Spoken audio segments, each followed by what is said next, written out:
For all intents and purposes, Dark Cloud 2 or Dark Chronicle is an extremely stable game. If you aren't playing with the sole goal of breaking the game, you are unlikely to encounter any glitches while playing. So for well over a decade, this game was believed to be airtight. Over the years though, the cracks finally started to show, and this once unbreakable game has been completely torn to shreds, leading to the discovery of the most broken glitch in Dark Cloud history, and saving 4 whole hours in the speedrun, all thanks to some bread. Ironically, even before all the big glitches were discovered, there were rumors that Dark Cloud 2 was held together by duct tape and dreams. It's not as if these rumors came out of nowhere. Unlike Dark Cloud 2, its predecessor Dark Cloud 1 has been known to be broken for years. As early as 2007, a glitch called the Broken Dagger Glitch was discovered by a glitch hunter named Pokemon Fan 4000, who also goes by the aliases Glitch King and Glitch God. This is a very powerful glitch that involves going out of the bounds of a menu and grabbing an attachment called the Broken Dagger, which has the effect of maxing out the stats of any weapon in the game. Needless to say, this largely trivializes combat. Despite that though, the Dark Cloud 1 speedrun at the time took 9 hours to complete due to the absurd amount of RNG from all the randomly generated dungeons. Another 6 years later in 2013, the holy grail of Dark Cloud speedrunning was found. Pokemon Fan posted another video on November 6th and found that the out of bounds menuing in the Broken Dagger glitch was far more broken than expected. Through a series of item swaps outside the bounds of the menus, it was possible to skip straight to the game's credits before even finishing the first dungeon of the game. A week after this discovery, over 7 hours were saved, immediately dropping the speedrun from over 9 hours down to less than 2. Over the years, this glitch was expanded upon, and the speedrun was eventually taken down to only 14 minutes, creating a category that is far more accessible than the now 6-hour glitchless speedruns of today. When it comes to Dark Cloud 2 though, we weren't nearly as lucky. For about 17 years, the any percent speedrun saved very little time from glitches. Back then, we had no choice but to play the game as intended. Okay, mostly as intended. The fastest time ever achieved for a run was 5 hours and 2 minutes by Close to War in 2019, and still stands as a world record in the no major glitches category today. 5+ hours is a lot of time to commit to a run, and it doesn't help that it was also a very repetitive speedrun that was riddled with RNG around every corner. You could play perfectly and still lose a run because one unlucky layout makes you lose over 5 minutes. The only thing we had for a short category was a meme category called debug%. On the cutting room floor, there's a cheat code for activating debug mode, which is a set of cheats the developers use to QA test the game, and you can use this to skip straight to the final cutscene of the game. Just as a joke, a debug% category was created where all you do is open up the game, open up the debug menu, and skip straight to the credits. Of course, this was never a serious category and was done purely because there was nothing even remotely close to Dark Cloud 1's any percent category. The closest hint we ever had to potentially breaking the game came from an old GameFAQs post where a user named MoLester13 claimed to have recreated Dark Cloud 1's Broken Dagger glitch in Dark Cloud 2. According to MoLester's post, they were able to enter an invisible inventory menu by doing a series of tricky cursor movements in the fish tank during chapter 4 of the game, which is around halfway through the speedrun. Of course, with no video proof backing this up, we were always skeptical of this claim, but it didn't hurt to at least test out the method mentioned. The invisible palette sounded a lot like the game's debug menu, which we've already known about since as early as 2016. If this glitch really could access the debug menu, it meant that the joke debug% category could somewhat become a reality without cheat codes. And even if it couldn't, there was always the potential for other skips by collecting key items or weapons much earlier than intended. A handful of us played around with the fish tank hoping that we could really break the game, but unfortunately it was a dead end.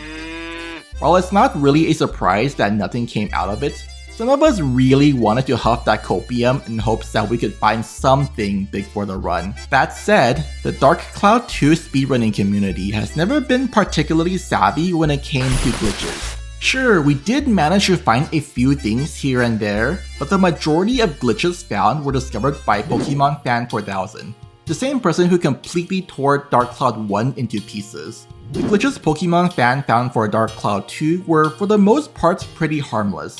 There were a few that were more broken, such as having the Nova Cannon rapid fire to defeat the Death Arc faster. But for the most part, the glitches found were pretty useless for speedrunning purposes, like this one posted in 2017. Pokemon Fan found out that you can take items out of the game's crafting menu by taking a single repair powder, using it to hold a stack of 0 repair powders, and then bring it out to the crafting menu.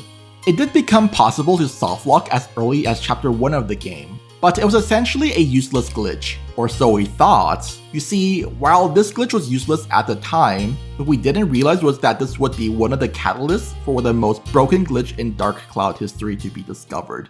Let's fast forward a bit to February 24, 2020. On this day, Pokemon Fan released another video titled Using Anything as Equipment and Its Capabilities. This video shows a brand new glitch where you equip Max with a Lure Rod, and then, using the glitch to take items out of the crafting menu, you can delete Max's weapon to force him to keep the Lure Rod equipped. After that, you then need to stare at an exact pixel in Parn's studio, and wait some arbitrary number of frames for a value in the game's memory to reach one of 3 useful values to get a glitched weapon of type 0. Internally, every item in the game has a value that determines what type of item it is. For example, Max and Monica's weapons in this game are all type 3, which lets the game know that this is a weapon. Using it starts an attack, and the stats are pulled from the data nearby. In the case of the type 0 weapon though, the game somehow recognizes that it's still a weapon and can be equipped when you hover over the character and swap weapons. But it has a lot of other side effects that tear apart the game. By confusing the game's menus through a series of item swaps, you can actually equip any item in the game onto Max or Monica's weapon slot. Of course, a valid weapon needs to be equipped to actually use it in combat, but equipping non-weapons creates a lot of unintended consequences. If you equip something like a hat onto Max's gun slot, you can spectrumize the hat to destroy it, which also glitches the cursor onto inventory slot -1. With memory cursor enabled, you can use the glitch for taking items outside of the crafting menu to bring a piece of scrap metal into the inventory and place it into slot -1, which overwrites some data in the game's memory, unlocking the Dark Genie's room in the game's final chapter. Well, it only unlocked the final room and not the actual dungeon itself, so this wasn't useful yet. This was an amazing discovery, and there were still many other powerful effects shown in this 1 hour 47-minute video. But there was just one small problem. The glitch in Parn's studio just isn't viable in a real-time setting. While a Pokemon Fan did find a setup for hitting the pixel-perfect camera angle through a series of pauses and camera movements, there was absolutely no consistent way of hitting the correct frame when doing the glitch for a free item in Parn's studio, which was a 3 in 64 chance, so this glitch simply remained a pipe dream for speedrunners. Needless to say, it was really disappointing, but at the same time, the fact that such a broken glitch was found was already huge. Never before would I have ever expected a glitch of this scale to be discovered. The story didn't end there though. A mere 4 months later, Pokemon Fan released another video titled An Easier Way to Use Anything as Equipment. Just like the title said, this used a much simpler alternative to the extremely precise and luck-based setup of getting a Type 0 gun in Parn's studio. First off, I should explain that every item in this game has a max item limit. Something like a fire crystal has a max count of 999. This means that you can only carry 999 fire crystals in your entire inventory. The game does not let you have a second stack of fire crystals to collect more. Bread, meanwhile, as one of the most basic healing items in the game, has a max count of 20. What Pokemon Fan discovered was a glitch that involves shops, this max item count, and a crafting menu. By going to Polly's Bakery in the starting town and carrying at least one piece of bread in your cursor, the game gets confused and thinks that you now have one less piece of bread in your inventory. You can then buy the maximum amount of bread, giving you 21 whole pieces of bread in your inventory. This sounds pretty harmless, and most people would probably see this and think nothing of it. But Pokemon Fan didn't stop there.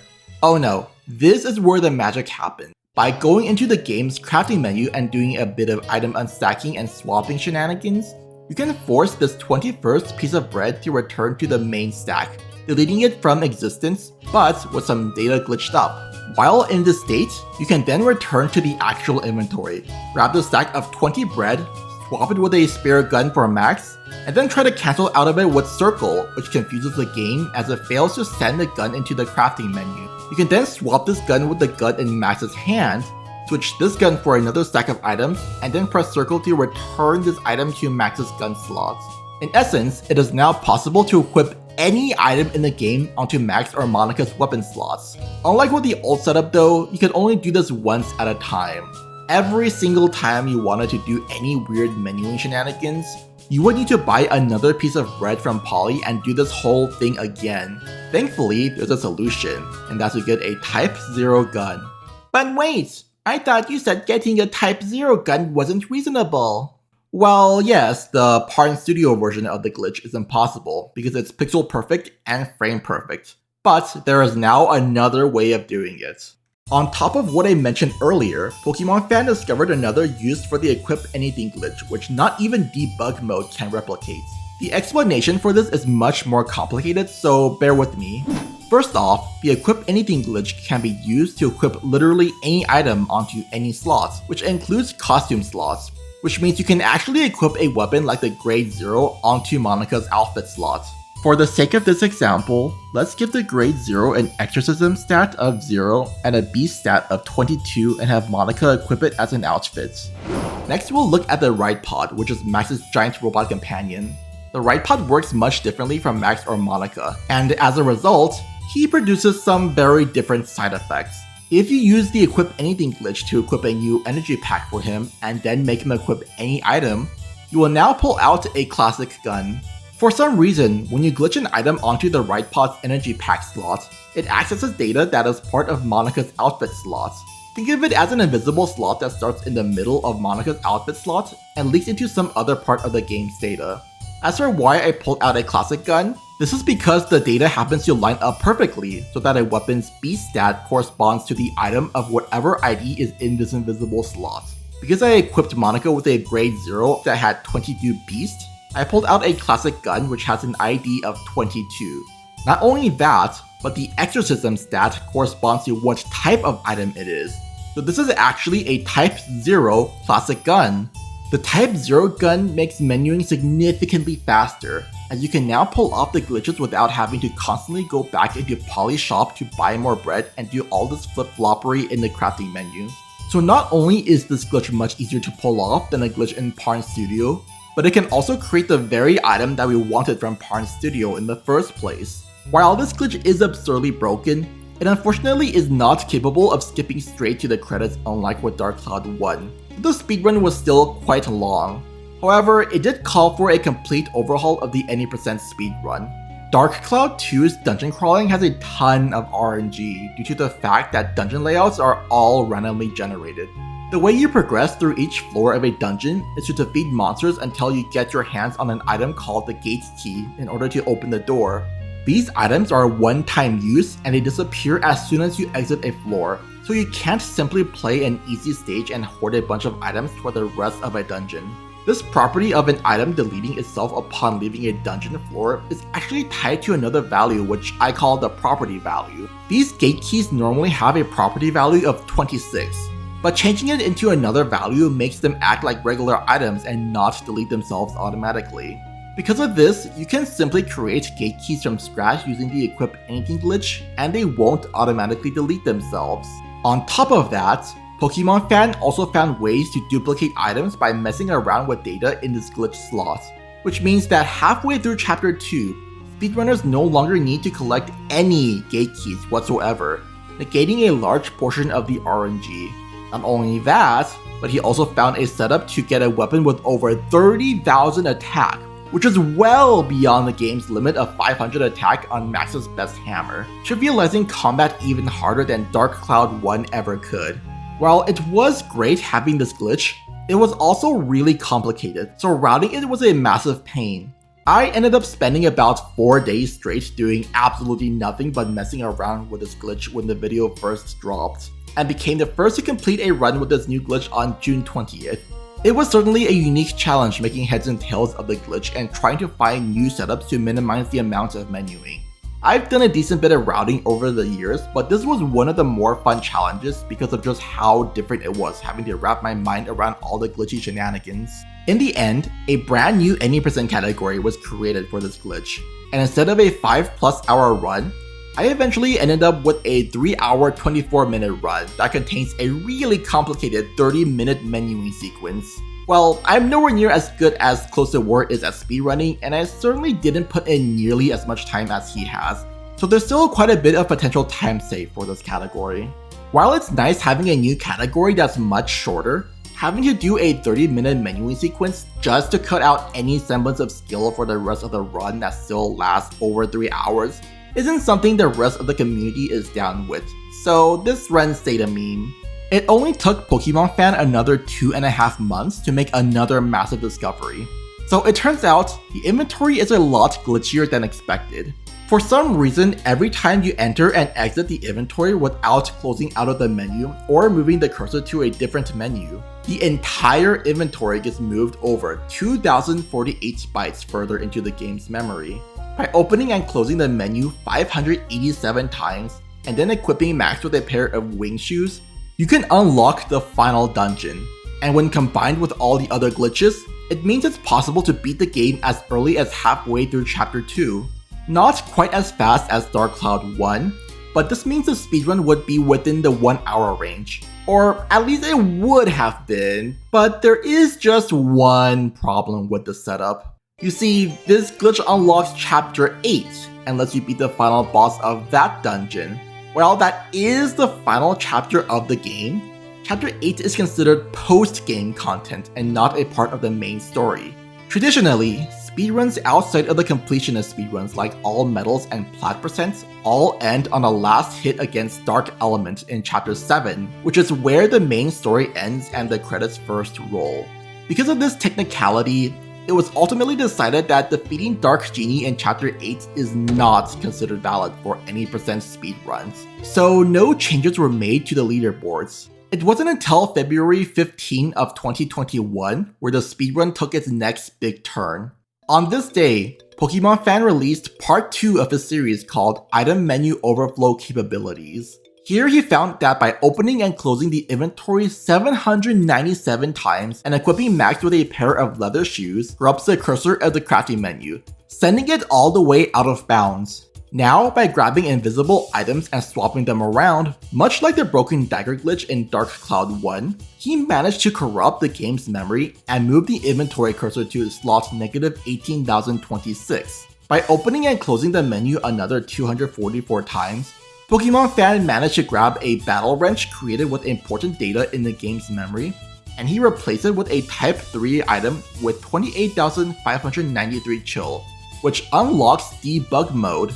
That's right, it is now possible to unlock the developer's own cheat codes without any external tools.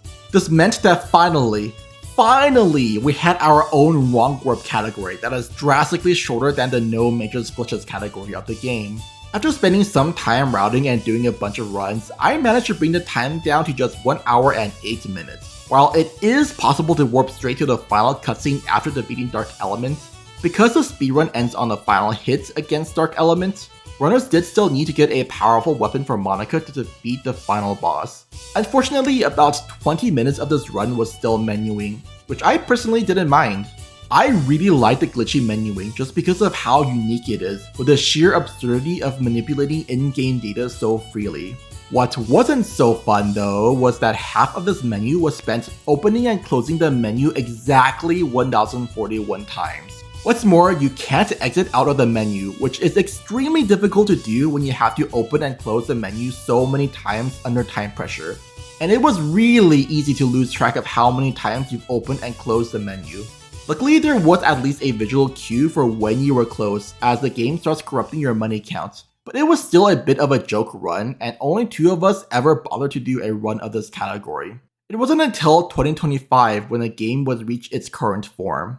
Before we get to that though, We need to rewind time a bit to 2018. During this time, Close to War was doing yet another Plat% speedrun of the game, which is a speedrun lasting more than 24 hours where he collects every trophy in the game.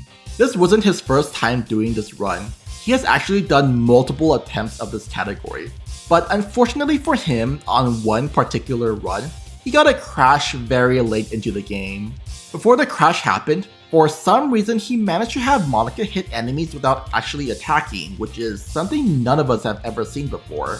Something that has been known for years, even before I started speedrunning, is that you can simply guard while in the middle of a combo to stop and restart the combo, which is faster than letting Max and Monica perform a full melee combo as the final hits were too slow. Later on, it was found that you could do the same thing by tapping L1 to take out your ranged weapon and put it away, which is a faster way of cancelling out of a combo. What Close to War did was cancel out of a combo, open up a menu, and switch to a different weapon, which inadvertently led to the discovery of a glitch called damage storage. Canceling a combo with L1 doesn't immediately cancel out the hitbox of the attack, and by swapping to a weapon with the same combat style, the hitbox will remain on the field, letting you attack all enemies one time per hitbox on the field by just running into them. The problem is that switching from Monica to a monster using R3 with this glitch active crashes the game, which is unfortunately what happened to Close to War in his Plat% run. While this was a sad moment, it is also kinda funny how this is the second time Close to War lost a run to a brand new crash we've never seen before, and the second time it has led to the discovery of a new glitch. If I had a nickel for every time a new Dark Cloud 2 glitch was discovered from Close to War losing a Plat% run, I'd have 2 nickels, which isn't a lot, but it's weird that it happened twice, right? This damage storage glitch didn't have any practical applications in a regular any % run, or even a no major glitches run, because it only worked with Max or Monica's weapons, whereas combat is done largely with the right pod because of how easy it is to obtain powerful weapons for it. That was until March 26, 2024, when Pokemon Fan released another video. This time, he managed to find a new way to unlock debug mode, one that doesn't take over 1000 menu opens. By keeping one hitbox active with a damage storage glitch, unequipping Max's melee weapon, and watching a tutorial, it causes some data to get written incorrectly. Then through a series of opening and closing the inventory 49 times, messing around with the inventory, watching another tutorial up until a specific point, and doing another 26 menu opens, the debug menu gets unlocked with significantly less menuing needed and only 75 menu opens to boot. This was later refined early this year on January 25, 2025, when Pokemon Fan uploaded a new setup which watches a different tutorial video and only needs to open and close the menu 26 times total, a nice improvement over the previous version. With this new setup, Princess Eve became the first person to complete a Dark Cloud 2 any % run in under 1 hour with a time of 55 minutes and 17 seconds. And in the following days, it was taken all the way down to 38 minutes and 47 seconds by Miroku, taking him less than 5 minutes to complete all of the menuing, depending on where you draw the line for when the menu officially starts and stops. So after 22 whole years since this game released in the US, Dark Cloud 2 has gone from an unreasonably long and repetitive speedrun that spanned multiple hours to a much shorter and reasonable run that takes less than an hour to complete. It was truly a momentous day for Dark Cloud 2 speedrunners. While the run has already become so completely and utterly broken, it hasn't stopped Pokemon Fan from digging deeper into the limits of the game, and his new goal is to find a new setup that works in Chapter 1 of the game. Who knows what the future will bring for this speedrun.